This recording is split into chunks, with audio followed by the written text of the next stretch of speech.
Olá, turma do nono ano, eu sou Janete, professora de Educação Física, e estamos aqui para mais uma aula da quarta unidade. A aula de hoje você acompanha aí no seu módulo 4, nas páginas de 7 a 9, e vamos falar sobre bumerangue. E vamos falar um pouquinho sobre essa prática, que é uma prática bastante comum e tem uma grande quantidade de adeptos, principalmente na Austrália, mas há também competidores e pessoas que praticam como recreação em vários países do mundo. Muitas coisas no universo são estranhas, mas poucas delas são tão estranhas quanto um bumerangue. Eles são objetos que, quando jogados de uma certa forma, eles acabam voltando para você. E para saber como que isso é possível, vamos ter que passar por uma história sobre aborígenes e helicópteros. Vamos nessa!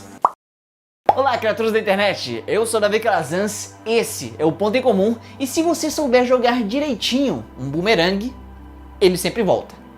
Menos alguns deles. É meio bizarro pensar isso, mas não são todos os tipos de bumerangues que possuem essa capacidade de ir e voltar. Na verdade, houve uma época em que eles só iam. Bom, então, gente, o briefing do projeto de hoje é uma invenção chamada bumerangue, que é basicamente um graveto que você joga e aí ele vai e só vai mesmo, ele vai. Isso acontece porque eles foram inventados em alguma data entre 25 e 50 mil anos atrás. E pra você ter uma ideia, o último mamute morreu por volta de 4 mil anos atrás. Aí faz tempo pra caralho. Naquele tempo, os bumerangues eram apenas gravetos moldados de uma forma tal que fosse possível ele cortar o ar com a asa de um avião, sendo assim o primeiro objeto voador mais pesado que o ar que a nossa espécie já fez. E assim, é difícil saber ao certo onde ele surgiu e para que tipo de atividades ele era usado inicialmente. Ô Jeremias, um pouco mais para a esquerda aí, por favor. Aí, isso, garoto. Mas o que nós sabemos é que esses gravetos voadores eram ótimas ferramentas de caça em tribos aborígenes da atual Austrália. Imagina só, uma peça de madeira de quase 1 metro que pesa uns 3 quilos sendo jogada a uma distância de uns 100 metros, cortando o ar, atingindo de maneira precisa a cabeça de um animal. É basicamente um porrete voador. Meu filho, você faz o seguinte, pega o bumerangue e joga na cabeça do canguru, entendeu? Pai, eu tô achando um ó, tá aqui, viu? Eu quero ser um web designer, ok? Porém, foi aí que um dia alguém despretensiosamente estava caçando, quando de repente, logo após jogar o seu bumerangue, aquele indivíduo percebeu que aquela sua arma estava voltando em sua direção. Bem no alvo. Eita, corre, Heitor! Talvez a princípio aquele indivíduo não tenha se tornado o cara mais popular do seu grupo. Afinal, esse tipo de graveto que voltava para você fazia um trajeto que era difícil de prever na hora de mirar na cabeça do seu jantar. Sem falar que não dava pro bumerangue acertar o alvo e ainda continuar o seu trajeto de volta, como se nada tivesse acontecido. Ou seja, a princípio esse negócio de voltar era meio que inútil. Caraca, Carlos, para com esse negócio de bumerangue, cara. Joga, aí volta, voltou.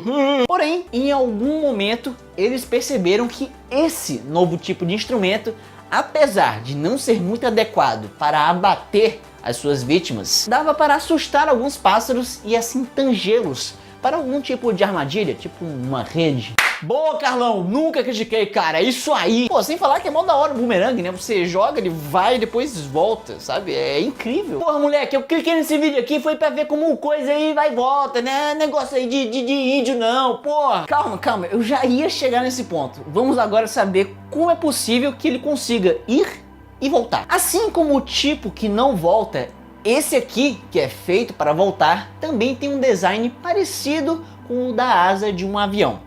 É achatado de um lado e arredondado do outro. E isso por si só gera um levantamento como a hélice de um helicóptero. Aliás, um bumerangue como esse aqui é basicamente uma hélice fixada em lugar nenhum. Tá ok, mas então você tá lá no parque, sem chuva, sem muito vento, tudo ideal para uma bela prática de arremesso de bumerangues. E aí você tem duas opções, ou arremessar na horizontal, que nem um frisbee, ou na vertical, assim como o seu celular quando a internet está lenta. Se for jogado na horizontal, o bumerangue agora girando iria para cima, igualzinho um helicóptero subindo. Depois a sua rotação ia diminuindo e por isso o efeito do levantamento ia diminuindo também, até a gravidade ser mais forte e assim trazê-lo para o chão. E é por isso, crianças, que o certo é jogar na vertical. Só assim é possível que ele volte para suas mãos. Quando jogado dessa forma, o bumerangue fica indo para frente e girando na vertical. E essa combinação de movimentos causa um efeito interessante, pois enquanto a parte de cima está indo para frente, a de baixo está indo para trás. Ou seja, a de cima está com a velocidade do bumerangue mais a sua de rotação. Já a de baixo está com a velocidade do bumerangue menos a sua de rotação. Esse detalhe significa que há uma grande diferença de velocidades entre essas partes. A que estiver em cima sempre vai estar mais rápida que a de baixo. E mais rápida significa ter um efeito do levantamento maior. Bom, e supondo que isso seja um bumerangue dentro de um círculo, girando dessa forma, então essa parte de cima vai ter uma tendência maior de ir para o lado. É como se alguém estivesse constantemente empurrando a parte que está em cima. O que a princípio faria com que o bumerangue fosse para baixo, em uma direção ao chão rapidamente. Porém, é aí que entra um outro fenômeno na jogada, a precessão giroscópica, que eu expliquei deliciosamente aqui no meu último vídeo. Esse fenômeno resumidamente diz o seguinte: se você empurrar um ponto na parte de cima de um objeto giratório, esse mesmo ponto vai se deslocar pelo seu percurso na rotação em 90 graus. E é somente aqui que a força vai se manifestar. Não em cima, mas na frente. Então, essa precessão giroscópica faz com que, ao invés do bumerangue sentir uma força em cima e ir para baixo, ele na realidade sente uma força 90 graus depois, bem na sua frente, e isso faz com que ele vá para o lado, assim fazendo uma curva e voltando para as mãos da pessoa que acabou de arremessá-lo. E agora vamos conhecer as modalidades do bumerangue e as suas regras como esporte, tá bom? Olha só, atualmente existem órgãos oficiais para a regulamentação do bumerangue como esporte.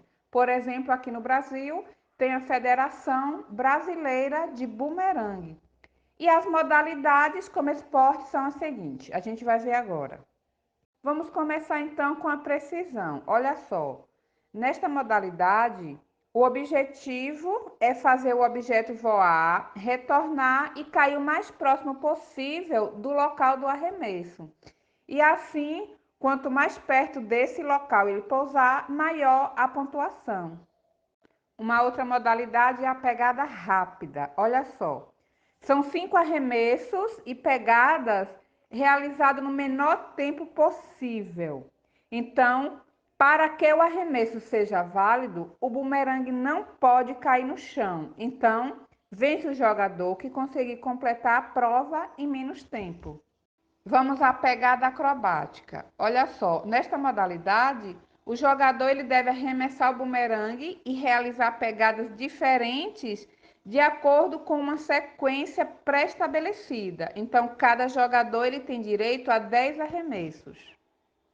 E aqui temos a modalidade pegadas acrobáticas com 2 bumerangues. E nesta modalidade, já diz, o jogador ele arremessa 2 bumerangues ao mesmo tempo e precisa pegá-los também. Cada jogador tem 10 arremessos também nesta modalidade. E esta modalidade aqui é a MTA, que é máximo tempo no ar. O arremessador ele deve usar técnicas para manter o bumerangue voando o mais tempo possível. E aqui temos a modalidade Australia Round, que é a modalidade que combina 3 possibilidades de arremessos. Isso considerando a distância, pegada e precisão. E o jogador ele pode fazer 5 arremessos, sendo possível alcançar até 20 pontos por arremesso. E a regra geral desse esporte é que todas as provas devem atingir a distância de no mínimo 20 metros após o arremesso para valer a contagem de pontos. Espero que vocês tenham gostado. É muito bom a gente estar aprendendo novas práticas corporais, novas atividades, novos esportes. Espero que tenham a oportunidade de praticar, tá certo? E na próxima semana a gente volta falando sobre espirobol.